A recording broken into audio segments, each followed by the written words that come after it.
दोस्तों 22 सितंबर से जीएसटी का एक नया दौर शुरू हो रहा है। सिस्टम सिंप्लीफाई होगा, कुछ चीजें होंगी सस्ती और कुछ चीजें होंगी महंगी, और सबसे ज्यादा इंपैक्ट आपकी डेली शॉपिंग के बिल के ऊपर। आज मैं आपको डिटेल में समझाने वाला हूं कि नए जीएसटी स्लैब और प्रोडक्ट पर इसका क्या असर होगा और बिल देखते वक्त आपको क्या क्या चीजें चेक करनी है। तो चलिए डिटेल में समझते हैं। अब सिर्फ दो मेन स्लैब्स रहेंगे, 5% असेंशियल और डेली नीड्स के लिए, 18% मोस्ट गुड्स और सर्विसेज के लिए, 40% की एक और स्लैब है जिसमें लग्जरी और सिन गुड्स आएंगे।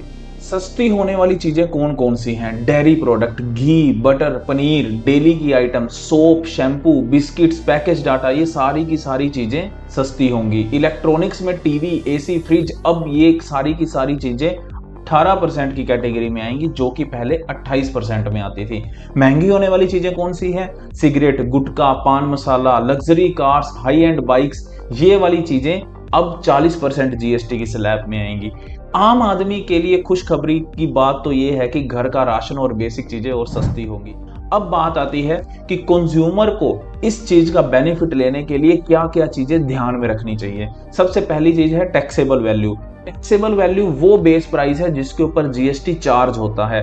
क्या वो टैक्सेबल वैल्यू शॉपकीपर ने पिछली बार से बढ़ा तो नहीं दी? अगर बढ़ा दी है तो ये गलत है। टैक्सेबल वैल्यू आपकी सेम होनी चाहिए। नंबर 2 पे आता है जीएसटी रेट। प्रोडक्ट के हिसाब से जीएसटी का रेट मैच होना चाहिए। सीजीएसटी और एसजीएसटी दोनों हाफ हाफ डिवाइड होते हैं। अगर जीएसटी 18% है तो बिल में 9% सीजीएसटी और 9% एसजीएसटी अलग अलग मेंशन होना चाहिए।